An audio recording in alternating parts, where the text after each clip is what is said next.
C'est de commencer par regretter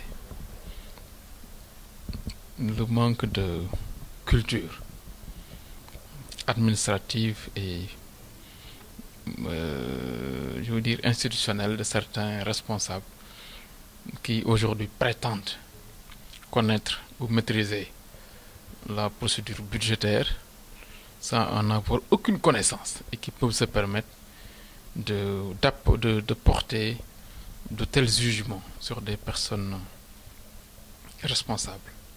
Aujourd'hui, prétendre dire qu'un budget a été tripatouillé, c'est porter une accusation grave, aussi bien aux responsables du conseil départemental, mais aussi au préfet et au trésorier payeur régional. Parce qu'un budget, il faut reconnaître son exécution et incombe aussi bien aux responsables moraux donc de l'institution, mais également à ceux qui sont chargés de son exécution. Cela veut dire que le payeur, mais également le préfet qui est représentant de l'État chargé du contrôle de l'égalité. Ceux qui parlent n'ont aucune culture, aucune maîtrise de ce qu'ils disent.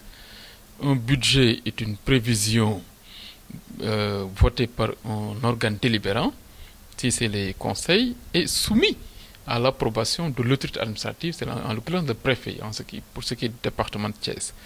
Ce qu'ils confondent, c'est qu'un projet de budget qui a été soumis au conseil pour examen et vote et qui a connu quelques réaménagements et réajustements de certains suite à l'intervention de certains conseillers et qui a été mis au propre et transmis au préfet du département et qui l'a approuvé. C'est après approbation que ce budget fait foi et est transmis aussi bien au président du conseil, mais également au payeur trésorier régional qui est chargé de son exécution.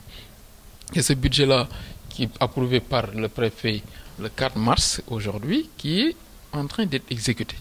Et ce qu'ils disent, c'est grave. C'est-à-dire qu'ils ne savent même pas les termes qu'ils utilisent. Et c'est là où je dis que c'est là où il y a la prétention, parce qu'ils n'ont aucune culture administrative, budgétaire, pour prétendre ce qu'ils disent. Donc, aujourd'hui, le budget du conseil départemental de Thiès, qui était estimé à 668 millions, donc est en train d'être exécuté en fonction, naturellement, donc de la délibération du conseil départemental.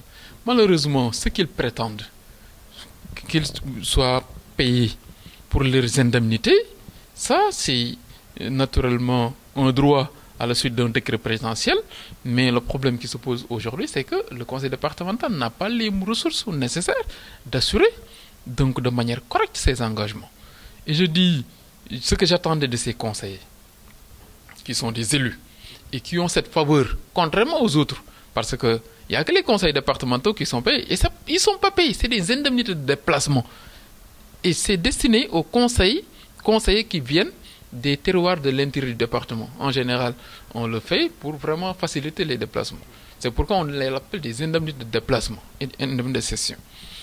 Mais là, quand une situation difficile se présente, j'attendais le sens du sacrifice à la place de demande de privilèges donc à bénéficier. Donc il exige le paiement de ces indemnités. Les indemnités ont été payées à la suite, naturellement, de démarches auprès du payeur, mais le payeur leur a dit clairement qu'il avait bloqué les indemnités parce que voulant sécuriser les salaires, en principe, on ne devrait même pas donc payer des indemnités. Mais l'État a pensé qu'on pouvait accorder donc un avantage donc aux conseillers départementaux, surtout qui viennent donc des terroirs de l'intérieur du département, du chef-lieu du département.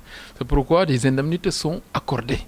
Et s'il y a une difficulté budgétaire, financière au niveau de l'institution, moi j'estime que la meilleure formule serait que nous puissions accepter de nous sacrifier le moment que l'État un peu donc réajuste l'acte 3 en envoyant plus de moyens. Parce que ce qui nous est envoyé n'est même pas nécessaire ou bien plus ou moins suffisant pour assurer et les salaires des travailleurs, les indemnités des membres du bureau, mais également le fonctionnement régulier. C'est pourquoi j'avais estimé, et c'est en accord avec le payeur, que nous stabilisons les salaires en attendant que l'État réagisse. Et je pense que dans le cadre de l'évaluation de l'acte 3, naturellement, il va falloir que l'État réagisse un peu les dotations qui ont été données aux conseils départementaux, comme au niveau des communes. Mais malheureusement, ce qui m'a le plus choqué, c'est que ces conseils-là soient là à calculer. Donc le nombre d'indemnités à payer, le montant est insuffisant, il faut augmenter. Ça, ils n'ont qu'à le dire au président Macky Sall. Ils n'ont qu'à le dire au gouvernement. Donc que ce qui est payé au conseil est modique, c'est insuffisant. Et que n'ont qu'à s'attaquer au gouvernement. Demander que le gouvernement donne plus de moyens au département. Mais nous, ce que nous avons ici, on va le gérer de manière rationnelle. Ah oui, de manière rationnelle. Mais en priorisant, naturellement, les salaires des travailleurs. D'ailleurs, une des conseillères qui est de l'opposition, très dure avec nous, nous a félicité d'avoir réussi à stabiliser le climat social au niveau donc du conseil départemental, contrairement à ce qui se passe dans les autres communes ou bien dans les autres départements.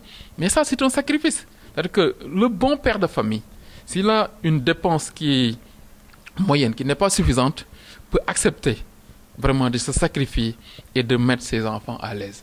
Et je pense que ce que nous avons fait, souvent, même de priver le président du conseil donc de son salaire ou bien de ses indemnités pour mettre à l'aise les membres du bureau ou bien mettre à l'aise le personnel, devait être salué. Mais aujourd'hui, ce que nous voyons, c'est que des conseillers qui sont là à ne chercher que ce qu'ils gagnent, ce qu'ils tirent donc du conseil départemental. Or, pour moi, la fonction de conseil étant bénévole, les gens devraient plus se sacrifier, se travailler à voir comment mobiliser plus de ressources que d'essayer de voir ce qu'ils mettent dans leur... Et c'est dommage. Et venant surtout de certains conseillers à qui j'avais quand même beaucoup d'estime et tout. Mais dans cette affaire-là, d'indemnité, ça m'a mis donc dans une situation quand même malheureusement très inconfortable. Non, attendez. Vous savez, c'est ça pourquoi j'ai dit qu'il y a de la prétention. La prétention veut dire de se prononcer sur des questions qu'on ne maîtrise pas, dont on n'a aucune connaissance. La dotation et la distribution de carburant dans une institution publique est normée et réglementée par des textes. Il y a un décret présidentiel de 1980 qui organise la dotation de carburant dans les établissements publics. La dotation maximum qui a été votée, arrêtée donc par décret présidentiel, c'est 400 litres pour les véhicules de fonction, de service. Mais aujourd'hui, maintenant, pour les membres du bureau, le président du conseil est aligné au même niveau que les membres du bureau de l'Assemblée nationale. Pour le reste, c'est vraiment réglementé. C'est 300 litres que nous donnons ici par membre du bureau par mois. Et ça, c'est en deçà même de la réglementation. Aujourd'hui, sur les fiches, je dis, moi-même et le président du conseil, nous avons des dotations qui sont en deçà de ce qui est prévu par la réglementation. Parce que simplement, nous n'avons pas assez de moyens. Nous avons dit, étant donné que nous n'avons pas assez, c'est nous qui sommes devant, nous n'avons qu'à nous sacrifier. C'est pourquoi nous mettons à l'aise tout le monde. Nous n'avons pas assez de moyens pour avoir du carburant à suffisance. C'est pourquoi les prétentions des présidents de commission pour avoir des dotations de carburant mensuelles n'est pas possible. On ne peut pas vraiment leur doter du carburant. Ils n'ont qu'à aller réclamer plus de moyens à l'État, plus de moyens au gouvernement, mais pas nous s'en prendre à nous. Ce que nous avons ici, nous allons le gérer de manière rationnelle, mais et sur la base de la réglementation en vigueur. Et d'ailleurs, certains avantages même qui leur étaient accordés, mais à la suite de nos sacrifices, on va les arrêter. On va se conformer, comme d'habitude, à la réglementation. Et aucune pression ne nous fera reculer.